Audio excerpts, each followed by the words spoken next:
afternoon. It's Saturday, the 7th of February. I'm Erin Viner, and this is IBA News broadcasting from Jerusalem. Controversy over the slated address by Prime Minister Benjamin Netanyahu in Washington next month continues to gain momentum. The office of U.S. Vice President Joe Biden has announced that he is expected to miss Netanyahu's speech before Congress because of conflicting plans to travel abroad. While staffers didn't provide details of where the vice president would visit, they insisted that the trip was in the works before news about the prime minister's speech was made public. Biden's announcement comes amid deep White House irritation over the issuing of the invitation to the prime minister by Republican House Speaker John Boehner, with neither party consulting the administration. The White House is blasting the move as a breach of diplomatic protocol and saying that President Barack Obama won't meet with Netanyahu during the visit due to its proximity to the Israeli elections. Biden, however, is also the president of the Senate and would have typically attended a joint meeting of Congress, taking his familiar seat just behind the Speaker's podium. While Biden intended to carry out his ceremonial duties, became the focus of increased speculation this week after several Democratic lawmakers said that they plan to skip the March 3rd speech. The Zionist Union leader Isaac Herzog today called on Netanyahu to cancel the congressional address so as not to harm national security nor the special relationship that Israel holds with the United States. Speaking at the annual Munich Security Conference, Herzog said that during conversations that he's held with many leaders from Europe and the U.S., he heard rising anger over claims that Netanyahu diverted the debate about the Iranian nuclear program for his own political gain while turning the issue into a conflict with the American president. Yesh Atid leader Yair Lapid also criticized Netanyahu's slated speech. In remarks made at a cultural event in Kiryat Bialik today, Lapid said that the Prime Minister's actions have led to a sharp decline in Israel's strategic relationship with the White House and Congress in a deliberately political act launched with the sole purpose of gathering a few more votes. A failure by world powers to agree to a nuclear deal to Tehran's liking would likely herald the political demise of Iranian President Hassan Rouhani. That warning was reportedly delivered by Iranian Foreign Minister Mohammad Javad Zarif to U.S. Secretary of State John Kerry about the Iranian leader, who is considered to be pragmatic by many in the West. The two held talks on the sidelines of the security conference in Munich yesterday, where American officials say that Kerry pressed Zarif on the Obama administration's intent to reach the outline of a nuclear deal by the end of March, in keeping with the target date set by negotiators last November. The 5 permanent members of the UN Security Council and Germany will resume formal talks with Tehran in the near future, with their eyes on that looming deadline that has twice been pushed back. The party's ultimate goal is to reach a final agreement by July that would, in exchange for the lifting of sanctions, address international concerns that Iran may be using a civilian atomic energy program as a cover to develop nuclear weapons. Despite assurances from the Obama administration that it will not accept any deal that affords Iran the capability of constructing atomic bombs, the prospect of an agreement that would permit Iran to perch on the threshold of being able to do so is alarming many U.S. allies, including not only Israel but also the Arab Gulf states. Kerry later held meetings in Munich with the foreign ministers and senior officials from the Gulf Cooperation Council of Bahrain, Kuwait, Oman, Qatar, Saudi Arabia, and the United Arab Emirates, during which he reportedly reiterated his reassurances that no deal is better than a bad deal. Thank you, everybody. In other developments surrounding the Munich Security Conference, Turkish Foreign Minister Mevlut Çavuşoğlu announced his decision to not attend the international event due to the presence of Israeli representatives, but he emphasized that his action should not be seen as a slight to Germany. Foreign Minister Avigdor Lieberman responded by saying that Çavuşoğlu's behavior is additional proof that it is a big mistake for Jerusalem to have apologized to Ankara over the 2010 Mavi Marmara incident, when 9 Turkish citizens trying to breach the naval blockade of the Gaza Strip were killed after attacking Israeli commandos. Lieberman stressed that the rehabilitation of bilateral relations between the nations doesn't stand a chance as long as Turkey is being led by President Recep Tayyip Erdogan and his friends, who are only interested in attacking and taunting Israel. And the foreign minister called on the government to react accordingly. Meanwhile, there is no reason to be concerned over the strong ties between Israel and Greece. This from the nation's new Prime Minister, Alexis Tsipras, during a meeting with Israel's ambassador, Irit Ben Abba, according to a report on the Voice of Israel radio station. Tsipras also reportedly reaffirmed his government's determination to combat anti-Semitism in his nation and his vow to prosecute leaders of the neo-Nazi Golden Dawn Party. There were rising concerns of a potential rift with Greece following Tsipras' election at the end of January due to the participation of two of his Syriza party members in the Mavi Marmara incident, as well as allegations of anti-Semitism facing one of his coalition partners, Nationalist Independent Greeks party leader Pano Kamenos. Staying with regional news, and Shiite rebels in Yemen have proclaimed a formal takeover of the Arab nation. Leaders of the Houthi offshoot of al-Qaeda declared that their revolutionary committee is the new supreme governing authority after dissolving the country's parliament in a dramatic move that completes their power grab in the region's poorest nation. The terrorist supporters filled the central square in the Yemeni capital Sana'a to celebrate the coup by waving banners calling for death to America, death to Israel, a curse on the Jews, and victory to Islam. The Houthis are traditionally based in the north, bordering Saudi Arabia, and still don't control the entire country. Secessionist forces and powerful tribes in the largely Sunni south are likely to confront any efforts by the Houthis to exert control there with violence. In fact, angry demonstrators protested the rebels' move in street rallies at several cities, now raising fears of a full-blown sectarian conflict erupting between the Houthis and the disenfranchised Sunni majority. It is feared that the unrest could strengthen al-Qaeda in Yemen, considered as the world's most dangerous branch of the terrorist movement, and further complicate U.S. counterterrorism operations in the Arabian Peninsula nation, leading Washington to condemn the Houthi takeover. Obviously, it's a very fluid situation on the ground. We are closely monitoring developments. We have been very clear that any political solution to the current crisis must be based on the broad consensus of all Yemeni stakeholders, that it must adhere to the principles of the GCC initiative and the national dialogue outcomes. The unilateral declaration issued today by the Houthis does not meet the standard of a consensus-based solution to Yemen's political crisis. There is a process under which you can change the government through the Constitution. That obviously was not followed today. Turning now to Amman's intensified airstrikes against the Islamic State in the wake of the terrorists burning captive Jordanian pilot Muath al-Kasabe to death. The extremist group is now claiming that one of the Jordanian attacks killed Kayla Jean Mueller, the American woman that it's holding hostage. The 26-year-old aid worker from Arizona was taken captive in August 2013 in Aleppo, Syria. Jordanian authorities are expressing skepticism over the claims as a likely propaganda stunt, and American officials say that they are looking into the report. We do not, at the present, have any evidence to corroborate ISIL's claims, but obviously we'll keep reviewing the information at hand. We have a broader policy with respect to hostages around the world. We don't make concessions to terrorists and to hostage takers. We don't pay ransom.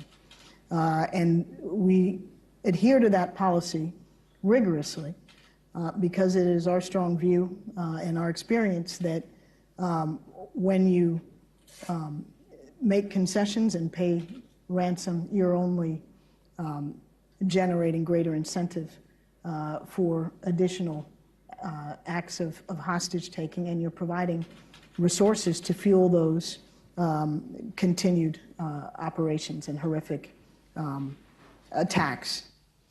The bloodbath from Syria's civil war is seemingly without end. At least 25 civilians were killed in Aleppo when government helicopters dropped 2 barrel bombs on a crowded square in a rebel-held neighborhood in the city, in what activists say coincides with a wider offensive against insurgent positions across the country. The brutal fighting in Syria has lately been overshadowed by the shocking carnage perpetrated by the Islamic State group, but the death toll just this week alone reportedly reached several hundred victims. Since the civil war against the leadership of President Bashar al-Assad broke out in March nearly 4 years ago, more than 220,000 people have died in the conflict. Here at home, and one of the issues in the election campaign is Prime Minister Netanyahu's plans to revolutionize the national multi-party political system by changing it into one with two main parties, such as that in the United States, because he says the current system makes it too hard to govern. IBA's Eli Wogelenter asked the president of the Israel Democracy Institute, Yochanan Plesner, what he thinks about the initiative. It's an idea and an initiative in the right direction. What our political system today lacks, and part of the distrust in the system is because it's dysfunctional, fragmented, increased fragmentation, increased personalization, and reduced stability. And basically we see that whoever gets elected has to deal mainly and primarily and first and foremost with political survival rather than with managing the affairs of the state. A restoration of the two-block system, two major anchors, center-left, if you will, and center-right, that mediate the problems and the solutions and manage the affairs of the state is thrust in the right direction. And hopefully it can only be initiated immediately after the election during the coalition negotiation, that whoever joins the government joins around that platform. The two immediate suspects that can promote it are actually Labor and Likud together, and nobody knows, maybe the outcome of the election would be a national unity government that promotes this agenda. So yes, if it's a national unity government, that would be easy on the agenda for both parties to agree to put forward that proposal and push it through. But if it's little parties, they're going to say, no, you're going to include us in the government, yes, but in the future we're going to be out. I disagree with you, because the leaders of those middle-of-the-road parties, the Sanders, say Lapid and Kachman and so on, in the future, they also see themselves as potential leaders. Yes. And in this respect, they realize that in such a system, there's a major incentive for blocks to consolidate together, and then they can see themselves as potential leaders of that block, because parties will come together and there will be blocks of parties.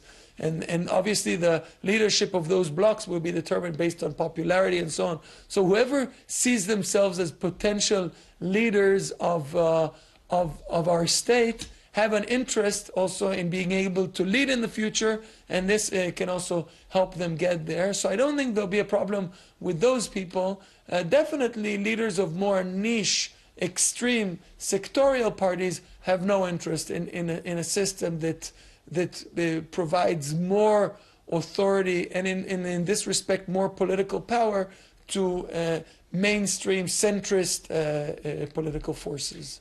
But this won't represent all the citizens of the country. We are a state where people come from 100 different countries to form the state of Israel. It's not necessarily an issue of right and left. It's also the sectorial interest of narrow interests of a specific segment of society. For example, Sephardim. They have the Shas party, and now we have two parties that represent them. Who will represent the narrower focused interests of different segments of the society? Well, you're absolutely right. This is why in the Israel Democracy Institute we always opposed very vehemently a presidential system. A presidential system would pretty much sacrifice the value of representation in favor of governance. What we are offering is to strengthen the parliamentary system and in a way, in a more moderate way, to shift some of the balance between representation to governance, but nevertheless there would be a parliament, there would be political forces that would be represented in the parliament, and they would have enough tools to look after their interests. But at the same time, we're also ensuring that the Prime Minister does not have to constantly fight for his survival. And if we raise the threshold to 5 or 6%? Raising the threshold would not assist the issue of ongoing survival struggle, because what we have now, what really affects the survival of the Prime Minister is multiple mediocre parties of anywhere between 8 and 18 seats. So in this respect, there's no need to an additional raise in the threshold, which will damage the potential representation, but rather we want to provide an incentive for political blocs to form together and for regular citizens to vote for those blocs unless they have an excellent reason from their perspective to vote for a niche party. The Jerusalem International Book Fair gets underway tomorrow at the Tachana First Station Entertainment Center in the capital, at a time when a significant portion of the public now reads from their smartphones and iPads. The event's director, Yoel Makov, explained to IBA's R.A. O'Sullivan how the publishing business has adjusted to the era of e-books. Still, most of the people read books, the traditional one. I would say that the tablet or the e-books is really more popular in the States and a little bit England, still Europe and definitely Israel. Most of the people read, paper books. On the other hand, the e-book is actually a tool to read the book, but still somebody has to write it, somebody has to editing it, and somebody has to promote it. So the publishing business has to adjust itself to this era where the books are in paper and in digital version. And we are going to have, for instance, a seminar, this is for our professional people, that will talk about digitizing cultural inheritance, like the National Library is digitizing their treasures, so everybody will be able to read it. On the other hand, still, there is a lot of excitement to take a book 200 years old and still to touch it again. So this is a combination that the world is actually, the publishing world is actually dealing with it all the time. Absolutely. One final question. They say that Israel's always been a literary nation and the number of published books per capita is one of the highest in the world. Tell me a little bit about that. And if you have any statistics, I'd like to hear that. I don't have any statistics, but still, as you said, in all this kind of talking about books and reading, and I said that one of the reasons that we moved to this location is because still young people in Israel read books.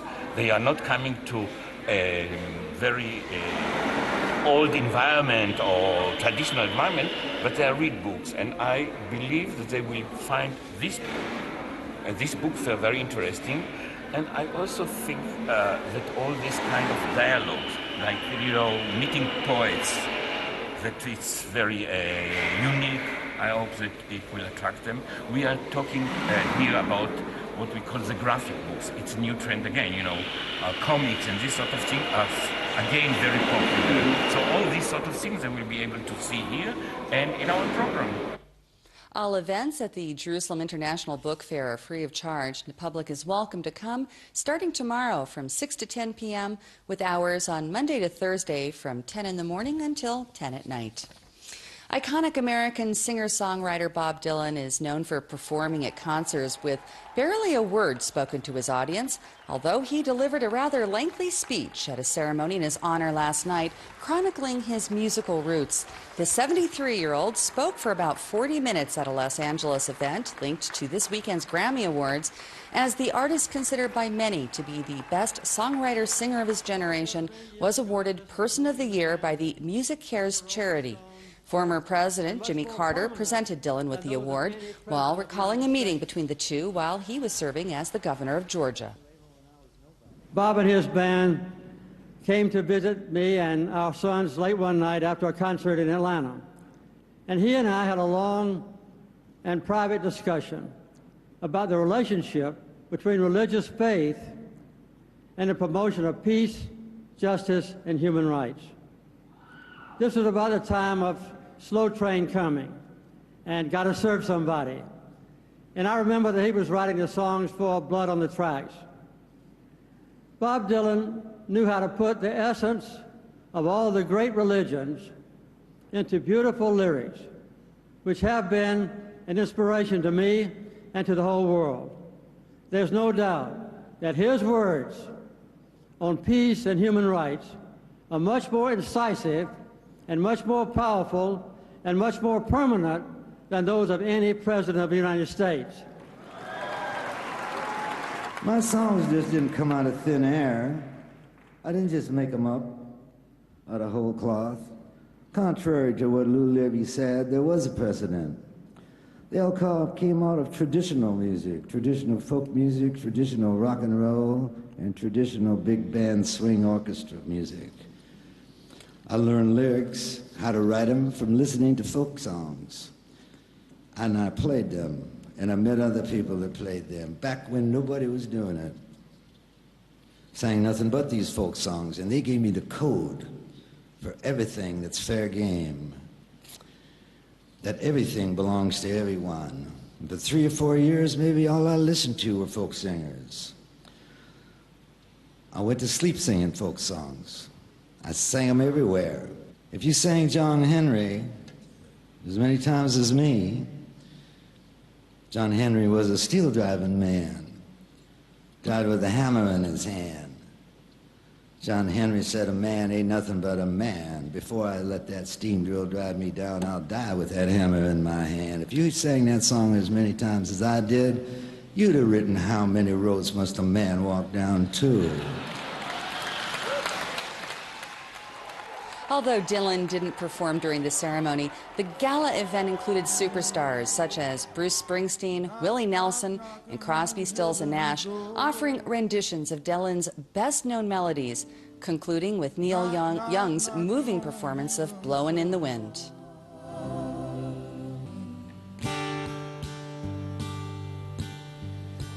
If you're driving when the snowflakes on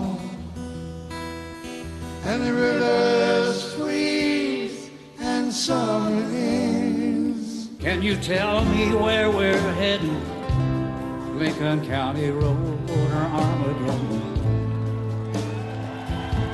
Seems like I've been down this road before.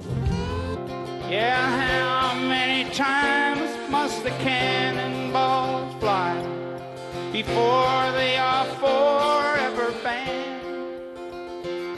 The answer, my friend, is blowing in the wind.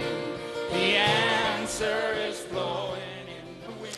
The IBA weather team says that after a beautiful weekend, we are expected to see a return to more winter-like conditions this coming week. Tomorrow, we will see a significant drop in temperatures to unseasonable lows, accompanied by strong winds and isolated rain showers, mainly in the north. Here's the forecast at home and abroad over the next 24 hours.